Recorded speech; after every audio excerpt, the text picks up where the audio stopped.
राम राम। सब लोग सोचते हैं कि रंगों की होली से एक रात्रि पहले होलिका दहन क्यों किया जाता है। होली का यह त्योहार असत्य पर सत्य की विजय का प्रतीक है। बहुत समय पहले की बात है, सतयुग की बात है। हिरण्याक्ष और हिरण्यकश्यपु दो भाई थे। हिरण्याक्ष पृथ्वी को लेकर रसातल को चला गया, तब भगवान नारायण ने वराह रूप लेकर उसका वध किया और पृथ्वी को बाहर निकाल कर लाए। जब से हिरण्याक्ष का वध हुआ, तब से हिरण्यकश्यपु भगवान श्री नारायण का शत्रु हो गया। वो किसी न किसी युक्ति से भगवान नारायण के वध का विचार करने लगा। उसने घोर तप आरंभ किया, ब्रह्मा जी की तपस्या की। जैसे ही इंद्र को ज्ञात हुआ कि हिरण्यकश्यपु कोई महान तपस्या कर रहा है, इंद्र को अपने इंद्रासन का भय सताने लगा। उन्होंने हिरण्यकश्यपु के घर जाकर उसके 3 पुत्रों का वध कर दिया। उनकी धर्म पत्नी देवी कयाधु का भी हरण करके ले जा रहा था। मार्ग में नारद जी मिले। नारद जी ने कहा, इंद्र तुम ये क्या कर रहे हो? इसकी कोख में जो पल रहा है वो बालक देवताओं के लिए हितकारी होगा, वो अपने पिता का ही शत्रु होगा और देवताओं को दानवों पर तभी विजय प्राप्त होगी जब वो आपके साथ होगा। देवी कयाधु को छोड़ दिया गया। उधर हिरण्यकश्यपु की तपस्या से ब्रह्मा जी प्रसन्न हुए।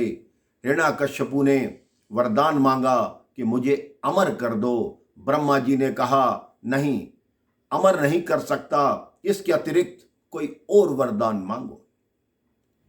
तब हिरण्यकश्यपु ने वरदान मांगा, ना दिन में मरूं ना रात में मरूं, ना धरती पे मरूं ना आकाश पे मरूं, ना देवता से मरूं ना मानव से मरूं, ना पशु से मरूं ना पक्षी से मरूं, ना घर के अंदर मरूं ना घर के बाहर मरूं। इस तरह का ऐसा वरदान मांगा जिसका पूर्ण होना बहुत ही कठिन था। अब उसके घर पुत्र ने जन्म लिया।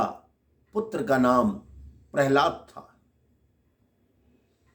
प्रहलाद बाल्यकाल से ही भगवान श्री नारायण का परम भक्त था। हर समय नारायण नारायण, श्रीमन नारायण श्रीमन नारायण यही करता रहता। जब उसको शिक्षा ग्रहण करने भेजा गया, वहां से जब वो लौट कर आया, पिता ने पूछा, आपने क्या सीखा? सबसे पहले उसने पिता को प्रणाम किया और पिता से कहा, इस संसार का पालन पोषण भरण पोषण करने वाले श्री नारायण हैं। हिरण्यकश्यपु के क्रोध का ठिकाना नहीं रहा, क्योंकि वो स्वयं को ही भगवान मानता था और अपनी प्रजा में ये कह रखा था कि नारायण का नाम जो भी जपता हुआ दिखाई देगा उसका वध कर दूंगा, तुम्हारे लिए मैं ही भगवान हूं। प्रहलाद ने जब नारायण जी का नाम लिया, उसने तुरंत आदेश दिया कि प्रहलाद को काल कोठरी में डाला जाए। 3 दिन तक काल कोठरी में रहने के पश्चात भी प्रहलाद वैसे के वैसे वापिस आए। उसको पुनः आश्रम में भेज दिया गया और उनके शिक्षकों से कह दिया गया कि इसके मुख से नारायण का नाम दूर करवा दो। असर उल्टा हुआ। जब प्रहलाद आश्रम गया तो जितने भी विद्यार्थी उनके साथ पढ़ते थे वो सब नारायण का नाम जपने लगे। शिक्षक भी नारायण का नाम जपने लगे। जब वो फिर पढ़कर लौट कर आया, हिरण्यकश्यपु के क्रोध की सीमा ना रही। उसने कहा, मैं इस बालक को छोड़ूंगा नहीं, उसको पर्वत के ऊपर से फेंक दो। पर्वत के ऊपर से फेंका गया, लेकिन भगवान नारायण ने उस बालक को अपनी बाहों में ले लिया। वो बालक पुनः लौट आया। हिरण्यकश्यपु ने कई प्रयास किए, लेकिन हर प्रयास निष्फल होता चला गया। एक दिन हिरण्याकशिपु की बहन होलिका, जिसको ब्रह्मा जी से वरदान प्राप्त था कि कोई भी अग्नि उसको जला नहीं सकती, उसने अपने भाई को कहा कि इस बालक को तुम मेरी गोद में बिठाओ और बहुत सारी लकड़ियां जलाओ, उसके ऊपर मैं इसको गोद में लेकर बैठूंगी। मुझे ब्रह्मा जी का वरदान प्राप्त है, अग्नि मेरा कुछ बिगाड़ नहीं सकती। जब होलिका प्रहलाद को लेकर अपनी गोद में बैठी तो कुछ ही क्षणों में भीषण अग्नि लगी। प्रहलाद जी को कुछ नहीं हुआ, होलिका जलने लगी। होलिका ने ब्रह्मा जी से कहा कि आपका वरदान झूठा हो रहा है, मुझे अग्नि क्यों जला रही है? तब ब्रह्मा जी प्रकट हुए। उन्होंने कहा, मैंने जो तुम्हें वरदान दिया था वो संसार की भलाई के लिए दिया था, लेकिन तुम उस वरदान का दुरुपयोग कर रही हो, इसलिए वो वरदान निष्फल हो गया। ये वही दिन है मेरे भाई बहन, जिस दिन हम होलिका दहन करते हैं, अर्थात सत्य की विजय हुई, असत्य की हार हुई।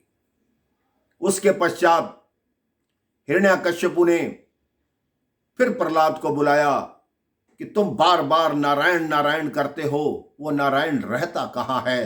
प्रहलाद ने कहा, मेरे अंदर रहता है, आपके अंदर रहता है, हर जगह रहता है, इस महल में रहता है, इस स्तंभ में रहता है। तब हिरण्याकशिपु बहुत क्रोधित हुआ। उसने प्रहलाद से कहा कि इस स्तंभ में भी नारायण है। प्रहलाद ने कहा, बिल्कुल है। तो उसने अपनी गदा उठाई और उस स्तंभ को तोड़ने लगा। जैसे ही स्तंभ टूटा, उसमें से विष्णु भगवान नरसिंह का अवतार लेकर बाहर निकले। आधे सिंह थे, आधे नर थे। उन्होंने हिरण्याकशिपु को उठाया और उसके महल की दहलीज पर ले गए, अपनी गोद में लिटाया और अपने नाखूनों से उसका पेट फाड़ने लगे और उससे बोला, तुम देख लो हिरण्याकशिपु, ना तुम घर के भीतर हो, ना घर के बाहर हो, ना धरती पर हो, ना आकाश पर हो, ना दिन है ना रात्रि है। मैं ना देवता हूं, ना पशु हूं, ना मानव हूं, ना पक्षी हूं। तुम्हारा वध ना किसी अस्त्र से कर रहा हूं, ना किसी शस्त्र से कर रहा हूं, मैं अपने नाखूनों से ही तुम्हारा वध कर रहा हूं। उन्होंने हिरण्याकशिपु का पेट फाड़ दिया, हिरण्याकशिपु का वध कर दिया। भगवान का क्रोध ऐसा था कि वो शांत नहीं हो पा रहे थे। तब ब्रह्मदेव और भगवान शिव आए। उन्होंने प्रहलाद को कहा कि आप जाकर भगवान की गोद में बैठो, तब भगवान शांत होंगे। प्रहलाद नारायण की गोद में अर्थात नरसिंह की गोद में जाकर बैठे, तब उनका क्रोध शांत हुआ। प्रहलाद हमेशा से नारायण के भक्त रहे। उनका पूरा जीवन सिर्फ नारायण भक्ति में रहा। वो हर समय यही कहते रहते, श्रीमन नारायण, श्रीमन नारायण, श्रीमन नारायण। राम राम, जय श्री राम।